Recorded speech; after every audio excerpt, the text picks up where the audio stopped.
Hello and welcome to Coach Connect Live, everyone. So happy to be here with all of you.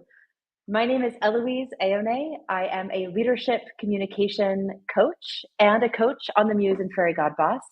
And I'm also the host of this series, which gives you direct access to our coaches, their expertise, their know-how, and to answer the questions and talk about topics that are relevant to you.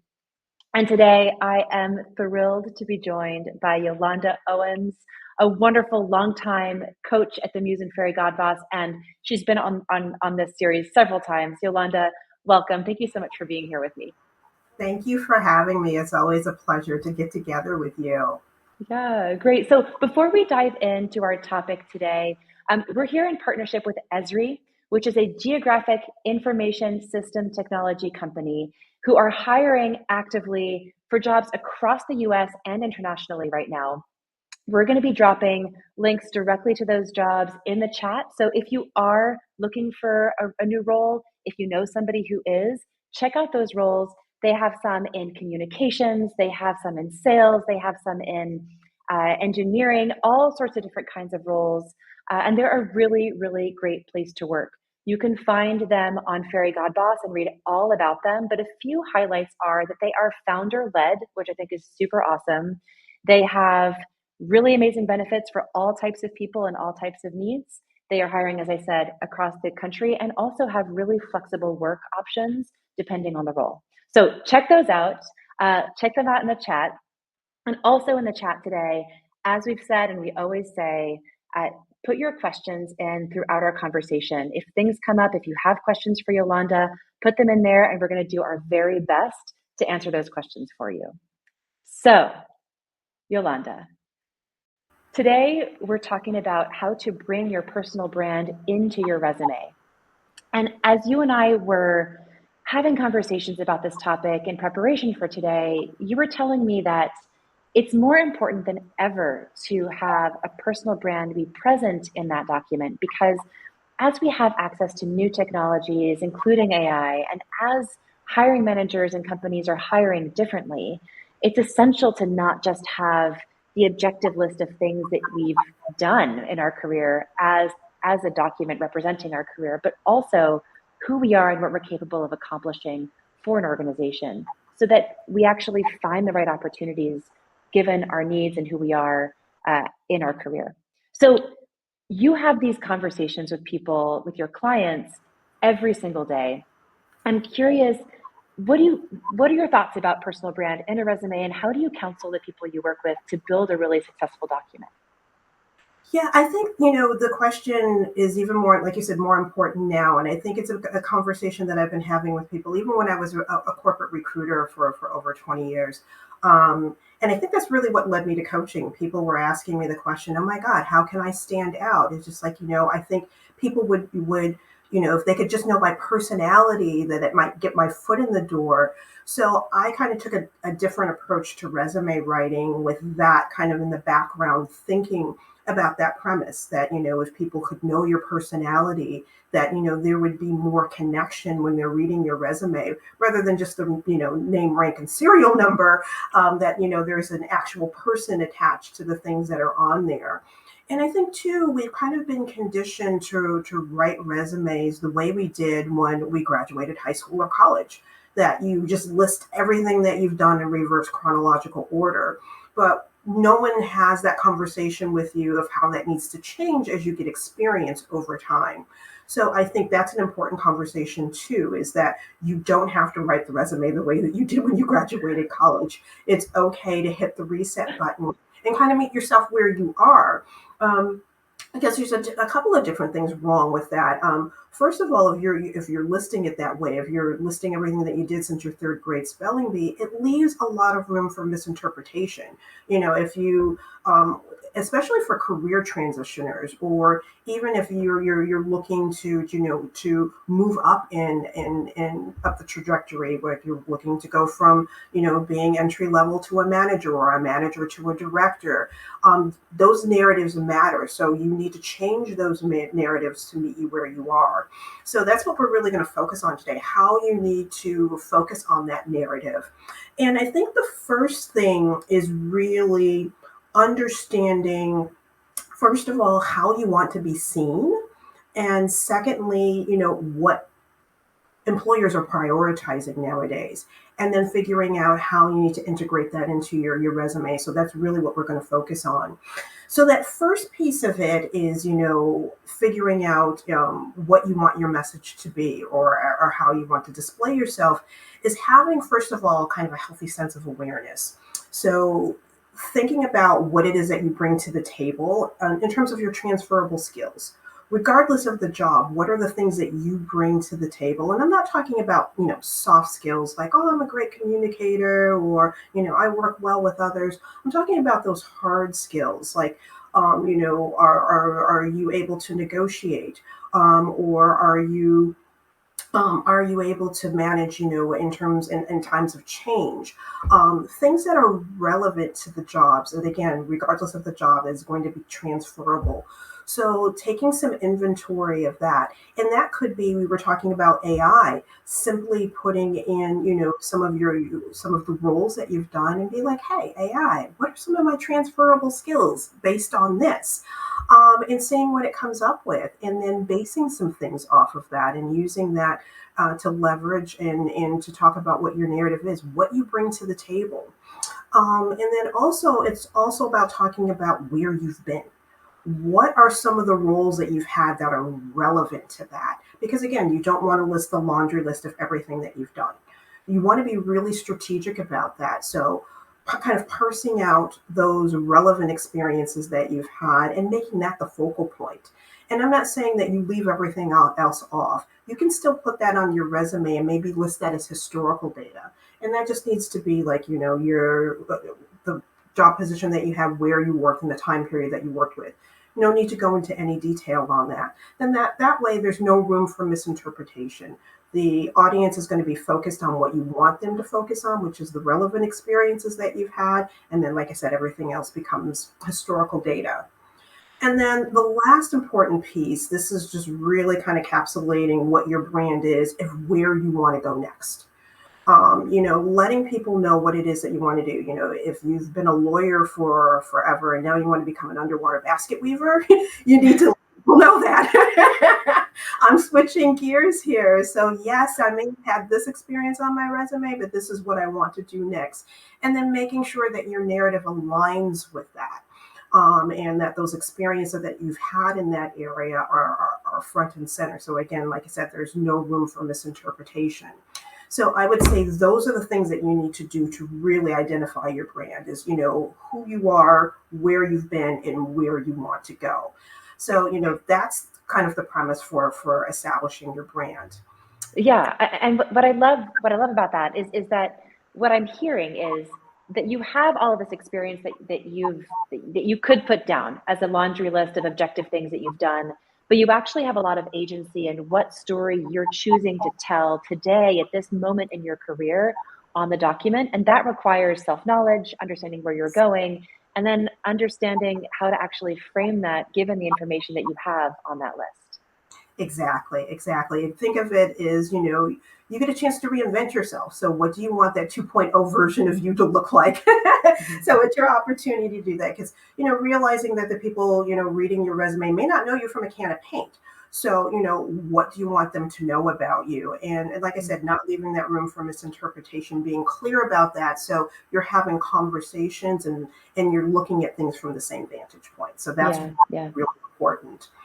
I And think then that's great. And if I may, just stepping in there, one other thing that comes to mind is that it's so important to have this at all stages of a career, right? Not just when we're actively job searching, but at any moment, just taking a step back and saying to yourself, okay, who am I in my career today? And what kinds of opportunities could come my way, whether it's a speaking engagement, whether it's an opportunity internally, having that document up to date and ready to tell that story is essential at all moments, not just in a career shift or change. absolutely, you're so right about that. And I tell my clients to do this on a continuous basis, because it's I've seen so many people lose opportunities because, someone will come up to you and be like, oh, how can I help you? Or come with an opportunity. And if you're not prepared to have that conversation or aren't able to articulate it clearly, you can miss out on opportunities. I remember having that happen to me early in my career. You were like, oh, this is great. So how can I help you? And then you look like a deer in headlights, an opportunity out the window. So you want to make sure that you're prepared and know where you are and know what you're looking for, what you want, what you don't want, and what you're willing to compromise, and what you're looking for in terms of learnings and challenges. So you can have that conversation, have it be open-ended, and making sure that you're not missing any of those key opportunities. So yeah, that's a really, really good point. And I wanted to piggyback on what you were saying earlier as well, in terms of what employers are looking for. As you mentioned, even as early as a year ago, things have changed dramatically. Since the pandemic, I think we've just seen things gradually changing, constantly.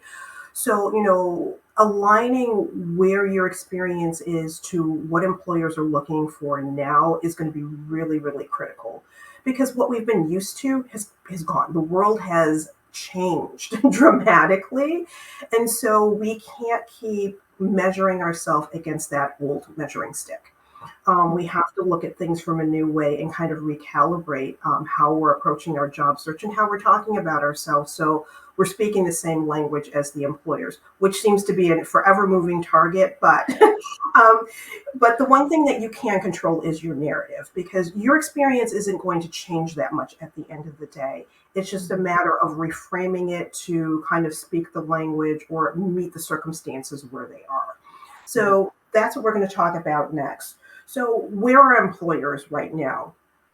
Like I said, since the pandemic, the way business is operating has really changed dramatically. We've been accustomed to having businesses operate based on long-term competitive goals. That's no longer the case. They're looking now more at short-term monetary wins, which means that priorities can change on a dime. So employers are looking for individuals who are able to adapt and still be productive with constant change. So when you're aligning your information and things about you personally, you want to make sure that it lines up with that. So I've found that there's kind of three key things that employers are really looking for. First, are you able to influence? Second, are you able to handle change management? And thirdly, are you compliant? And let me break down kind of what I mean by that. In terms of influence, it's is your ability to be able to get buy-in and also to shape perceptions. How good you are at doing that, or what kind of experience have you had doing those types of things? Because that's going to be really important, especially if there's constant change going on. You're constantly going to need to be getting buy-in and being able to change perceptions to be able to get people on board with that, which kind of leads into the second one, which is change management. How well do you adapt to change, and how productive can you be with ongoing change? Are you okay with the goalposts being moved and maybe not being able to see things through fruition, and being able to kind of go with the flow? They're looking for employers who are able to do that, because that's now the new normal. And then finally, it's the compliance piece. How good are you at following protocols? Because those protocols, again, can be forever changing, and there may not be a lot of wiggle room with that. And how okay are you with that in following those protocols to make sure that things are moving as smoothly as they need to be? So, like I said, when you're looking about talking about yourself and your narrative, it needs to be centered around those three things to make sure that, again, you're speaking the same language and meeting businesses where they are. Mhm. Yeah. So what I'm hearing you say is look at the market, look at look at what's going on. What are the fears? What are the focus points for these organizations that you're applying to? And speak to those needs that they have in hiring people, and really pull out those skill sets, that those abilities that you have that will align with those really important priorities that they're looking for in talent. Exactly. Exactly. Yeah, the alignment needs to be there. And once you start recognizing those things, it's going to be a little easier for you to be able to talk about those things that are relevant to that. So, let's talk a little bit more about how that looks for your resume. Now that we Okay. understand what that looks like in terms of how you define your personal brand and what employers are looking for, you're like, okay, how the heck do I put that on my resume? So that's the secret sauce right there. So, I think there's three key main um, areas on your resume that you can really pinpoint. The first one is your profile section or an about me section on your resume. Usually coming under, your header where you have your name and your contact information. I always like to advise my clients to put a brief profile that talks a little bit about who you are as a professional. It's just like, what is your professional persona? Give them a sense of that. And, a great starting point, if you don't know where to start, is I think it should encapsulate the things you want the employer to know about you that's not on the resume. So that could be, why you enjoy the work that you do, what makes you good at what you do. If you're looking at leadership positions or want to become a leader, what your leadership style is, the kind of environment that makes you feel productive and purposeful, and maybe putting a little something quirky about the things that you enjoy doing outside of work, because that can, personalize and give them a little personal connection to something that you do. And you never know, if you play the banjo, there may be somebody out there else who plays the banjo that they can connect with. So making it a little personal to you, and again, talking about those things that aren't in your resume experience that you want them to know about you. And that's really going to personalize it. And that's your personal brand. That's who you are as a professional. And that's what you want them to know about you. So I like to stick that little piece in there. And it also works as kind of a weeding out process, because individuals or a company who reads that and aren't attracted to it, that's great. You're dodging a bullet, because if they don't like that, you're probably not going to feel comfortable working there anyway. But for Mm. those who are attracted to it, then you know that you're attracting your tribe in an environment where you're most likely going to feel comfortable. So I like adding that piece in there. Yeah. And if I may respond to that, I think that's great. I think that's great. I mean, it's the first thing that a human is going to read is that first section on a resume. And it's going to give them an immediate sense of who you are. And the first thing that came to mind for me was, okay, great. I can go to ChatGPT and I can put in like a few things about myself and like have Chat write it for me, right? And maybe that's a good draft. But I think it's really important to note here that we really has to feel like each of us. And Yes. mine, even if I have the exact same experience, the same drivers as you, Yolanda, our voice is going to be different. We're going to highlight different things. So really starting that, like that, doing that work, putting in that work of like, what is it that actually drives me to do the work that I do every day? Why do I want to pursue this next step in my career and take on these kinds of responsibilities? And you started off by saying this at the beginning of today. There's a lot of self reflection that needs to happen on these resumes. It can't be something that we just, write really quickly without much thought, because they need to be able to see what you're going to be capable of doing for them 5 years from now and what kind of colleague you're going to be for the team. Yeah, yeah. And companies don't just hire based on skill set. They also do hire based on personality. They want to know that they're going to be able to work with you on a day-to-day basis without wanting to throw you out a third-story window. So it's important that personality, that there's some gelling there, and that that you're going to be able to get along with that person. And like I said, adding a little personality to that profile section, it goes a long way if people can connect with that. Sometimes, it's not always about the skill set, but having that personal connection that can get you where you need to be. So don't be afraid to personalize that, and let people know who you are, Mm.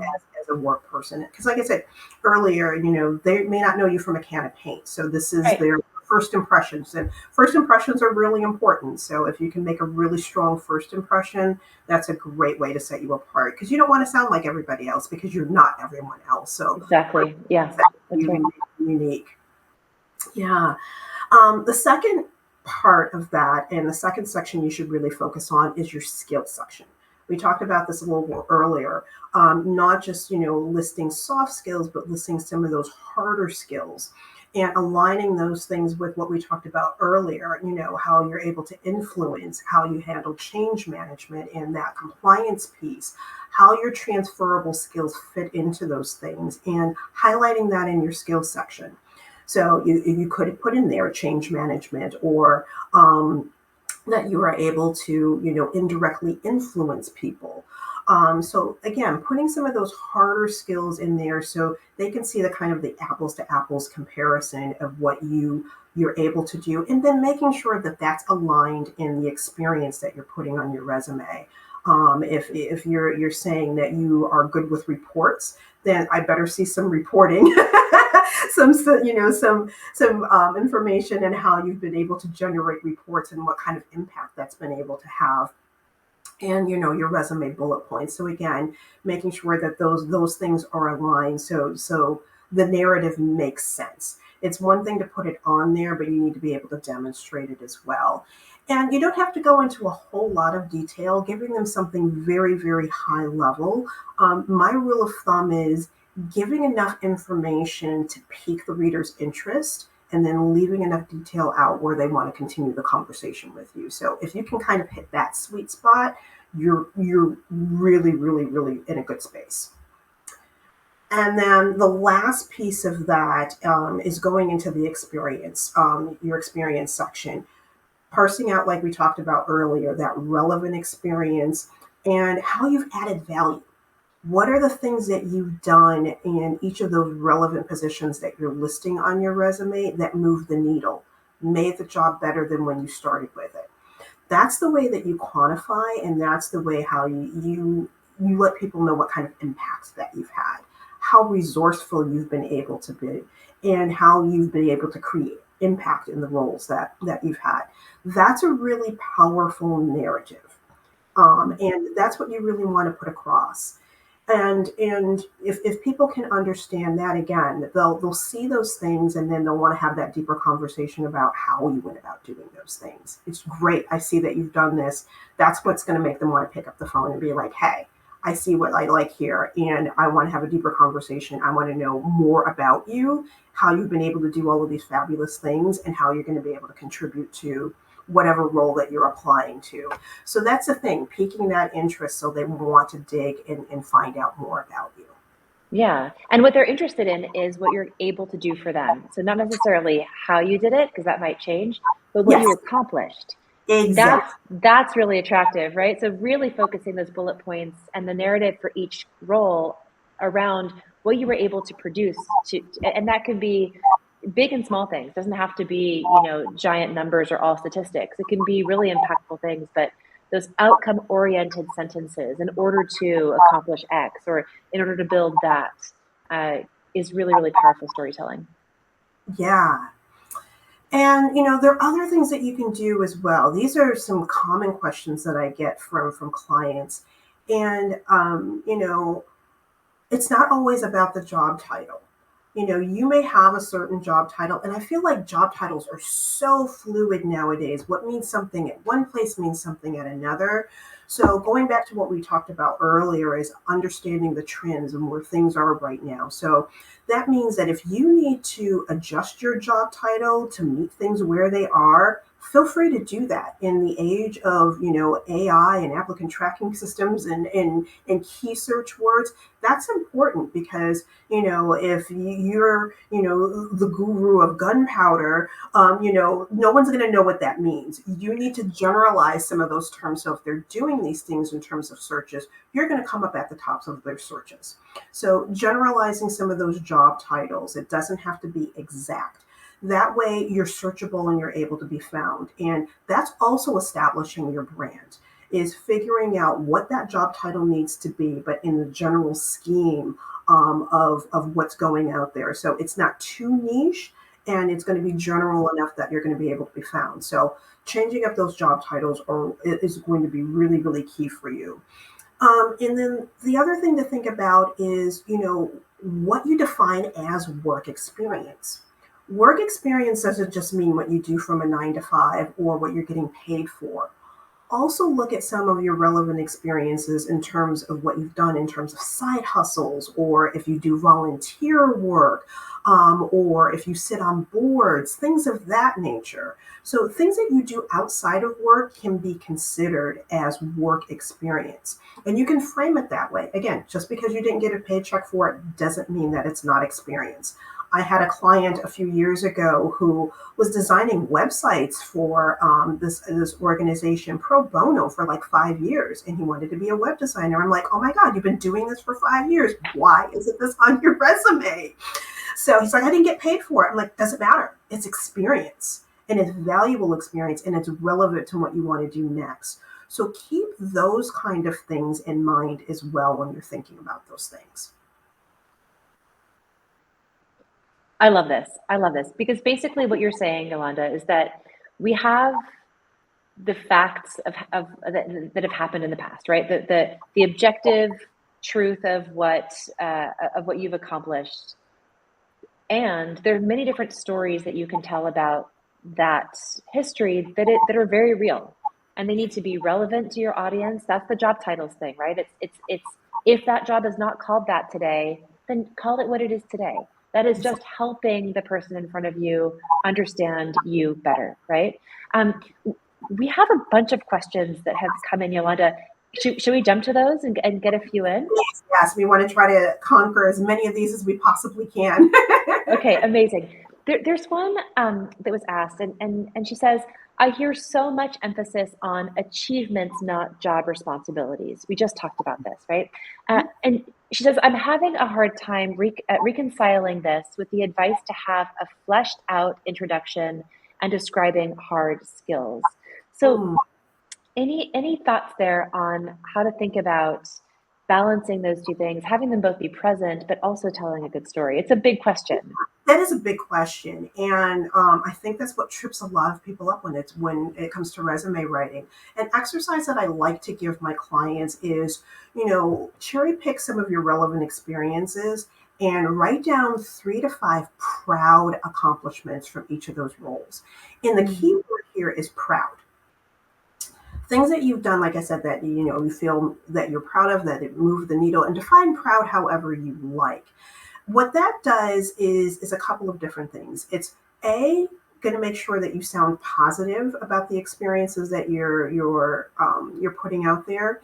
And secondly, and this is the most important, it's going to make you sound confident in your abilities.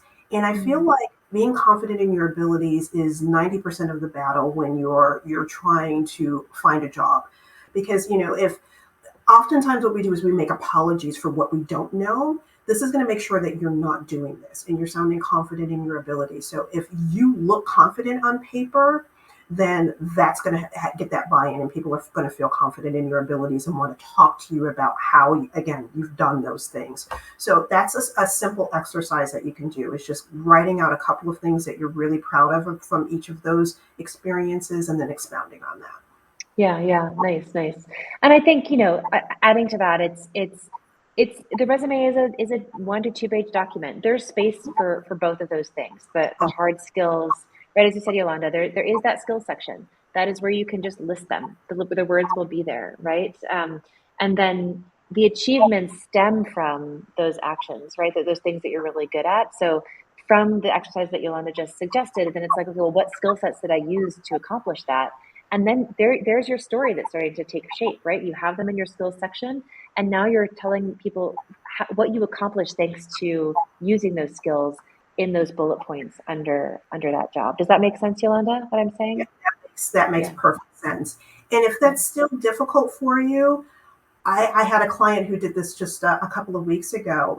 She's looking to make a career transition. And so she dropped her resume in AI and say, hey, how would I transfer these skills to this role? And AI was able to spit out some great things for her. So again, using that tool to kind of help you outline and then matching those things up and tweaking the language and tweaking those experiences to meet the roles that you're applying to. Yeah, that's great. I can't believe it's already been 30 minutes. That flew by. but thank you, Yolanda, for all of your knowledge and all the little bits of wisdom that you shared today. That a resume is not just a list. It takes self-knowledge, it takes time, it takes understanding who you are today and where you're going next, and really giving everyone the agency to build the story that makes sense for them at that moment in your career. And so a resume will keep changing as we grow and evolve and change directions. Absolutely, absolutely. Yeah, yeah. Well, so thank you so much. Thank you, everyone, for joining, for asking your questions. You can always ask more questions in the community at Fairygodboss. There will be lots of knowledge being shared there. And please check out those roles at Esri. They're wonderful. It's a great organization to work for, and they have lots out there for everyone looking for a position. So thank you all. Thank you, Yolanda, and we will see you again soon. Thank you.